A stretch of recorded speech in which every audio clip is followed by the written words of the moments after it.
Washington accuses Beijing of destabilizing the region. Debate on whether Occupy Central will damage the rule of law. And Jongyok Singh denies government pressure over lawmakers' behavior.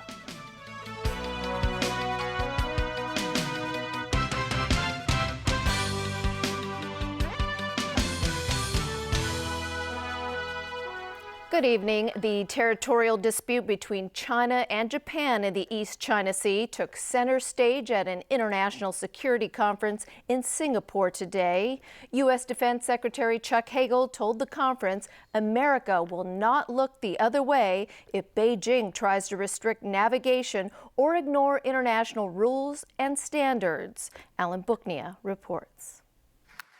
Referring to China's recently expanded air defense zone that includes disputed waters, Chuck Hagel said the claims are destabilizing the region.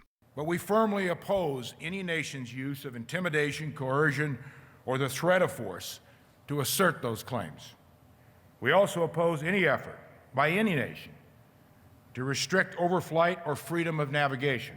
The United States will not look the other way when fundamental principles of the international order are being challenged. Hagel's comments threw some weight behind Japanese Prime Minister Shinzo Abe's call last night for China to stop destabilizing actions in support of its territorial claims. At issue in this case is the island chain called the Diaoyus by China and the Senkakus by Japan. While the U.S. declines to take sides on the sovereignty dispute, it has a treaty obligation to support Japan. China was quick to respond. Xu Qiyu, a senior researcher with the People's Liberation Army, said the arguments of international law were being blurred by Abe's argument to advance his own thinly veiled nationalist goals. Japanese Defense Minister Itsunori Onodera later called for dialogue with China on the territorial dispute. Vietnam, meanwhile, chimed in with its own territorial dispute with China. Defense Minister Phung Quang Tan said Hanoi is considering taking legal action against Beijing in accordance with international law after China deployed an oil rig in an area in the South China Sea claimed by Vietnam. The conference in Singapore, known as the Shangri-La Dialogue, has been a forum for defense chiefs and military commanders from Asia and other world powers. Alan Booknia, TVB News. 8 people have been indicted in connection with a deadly car attack at Tiananmen Square in Beijing last October. 5 people were killed and dozens hurt when a vehicle plowed into a crowd and caught fire. 8 suspects were arrested within days of that attack.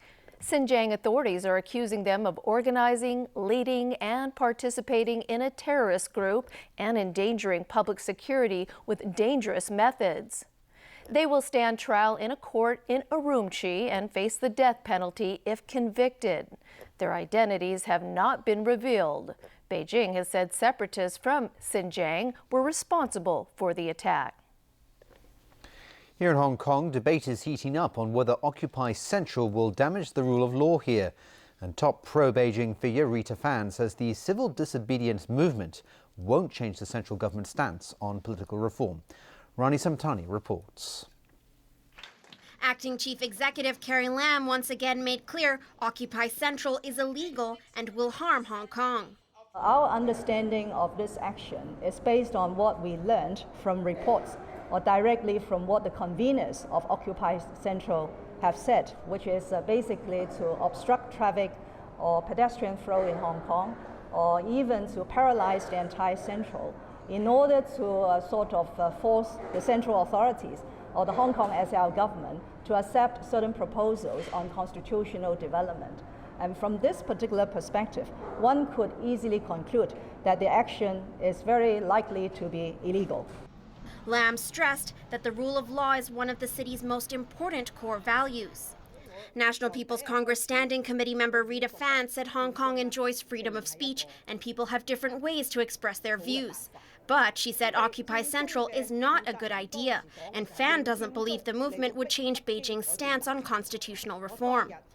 As for comments by the outgoing chairman of the Independent Police Complaints Council, Jatsu Tong, that Occupy Central would not damage the rule of law, Executive Council member Regina Ip said it's difficult to judge if that would indeed be the case. She said it will depend on the actual situation, how many people take part, and how long the occupation lasts. So, Ip said it's premature to say Occupy Central would not damage the rule of law before it actually takes place.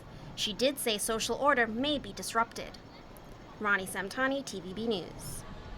The LegCo president said today he doesn't believe the government is trying to put pressure on the council. This comes after both the chief executive and the chief secretary for administration wrote to Sonya expressing concern about lawmakers' disorderly behavior. Evelina Lung reports. Earlier this month, unruly behavior by a number of legislators forced the LegCo president to cut short the chief executive's question and answer session.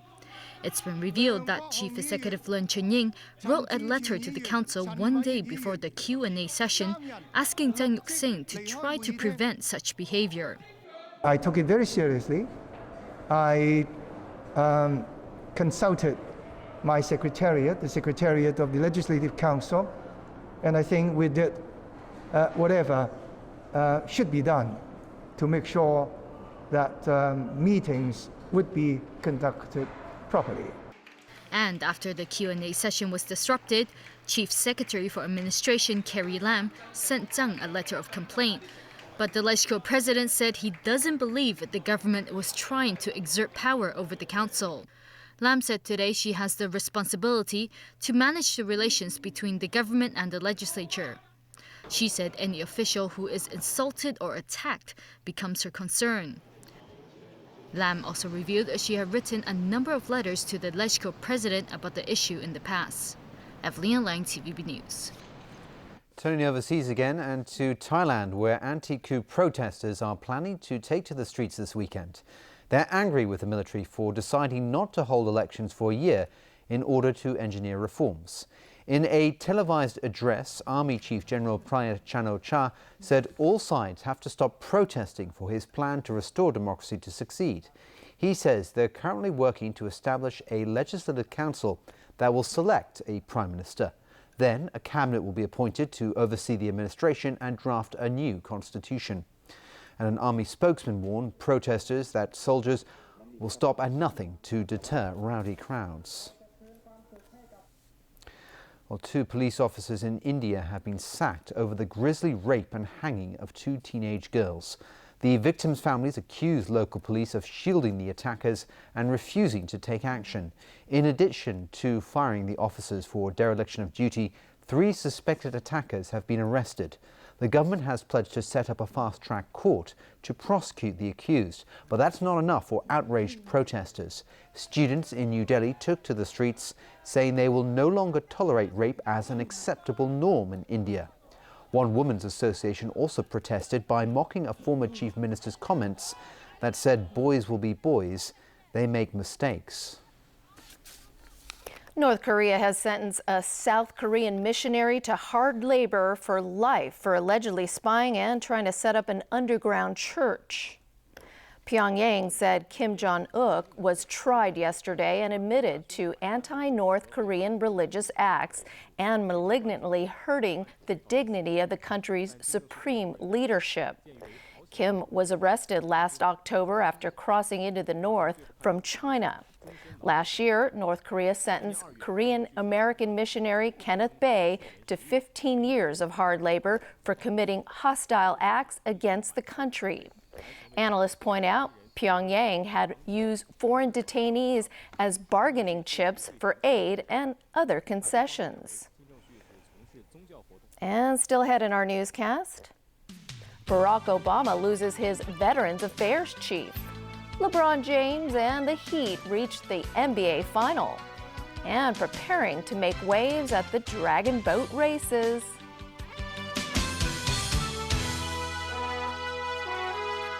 I'm really excited. I can see that. I could tell that you didn't really remember Jennifer. When I told her I was going to be working at 51, she warned me about you. Unbelievable! A baby isn't an afterthought, Kelly. I know that. Do you? Wednesday, Chicago fire at 10:40 on Pearl. Monsoons that cause rivers to rise by 4 meters. A few weeks ago, this was dry land, coatis running across it. Now it's covered in water, as far as the eye can see. And surviving the lights of death. Tuesday, Wingxing Photo Supply's 40th anniversary presents Wild Brazil at 9:30 on Pearl Spectacular. The hottest dragon boat event. Join us at the Sun Life Stanley International Dragon Boat Championships. 2nd of June, 2014, Stanley, Maine Beach. Life's brighter with your support. It could be the costliest natural catastrophe in the history of our planet. We're not prepared for it. That wave could be as much as a kilometre high. But it's coming. Not a matter of if, but of when. Wednesday, could we survive a mega tsunami? At 9:30 on Pearl.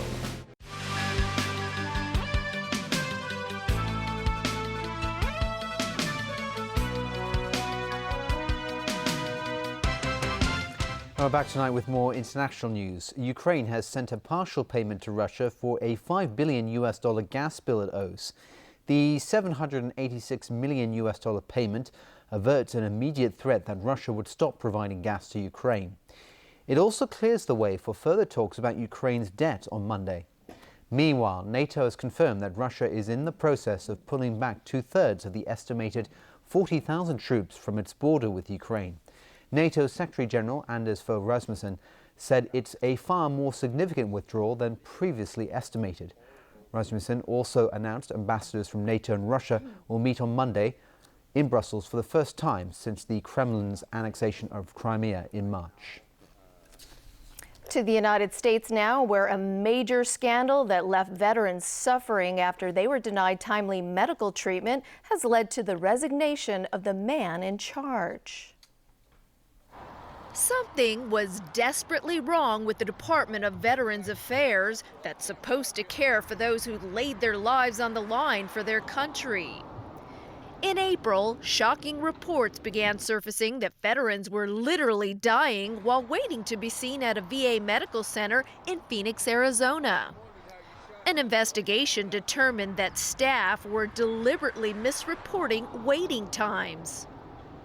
The problem stems from the department's inability to keep up with the influx of returning Iraq and Afghanistan veterans, in addition to aging Vietnam War vets.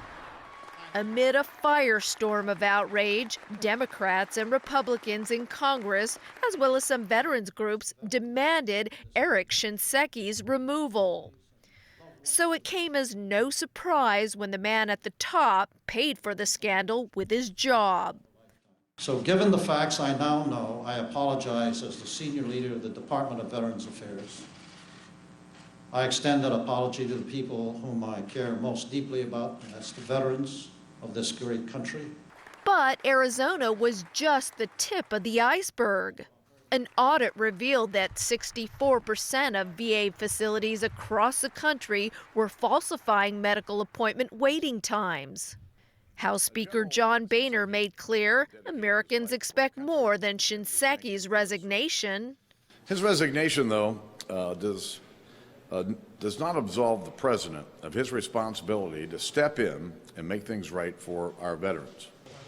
Barack Obama agreed, saying only the right leader can fix the VA. I want somebody who's spending every minute of every day figuring out, have we called every single veteran that's waiting? Have they gotten a schedule? Are we fixing the system? What kind of new technology do we need? For now, Deputy VA Secretary Sloan Gibson will head the department until a permanent replacement is found. Back in Hong Kong, Stanley Wong of the Housing Authority today dampened hopes that public housing tenants will be granted rent exemptions this year. That's because of the authority's finances as well as the impact on its rent adjustment mechanism. Vicky Kong has details. By how much will rents at public housing units be going up? The Housing Authority conducts a review every 2 years in accordance with the income levels of tenants. Speaking to TVB News today, the authority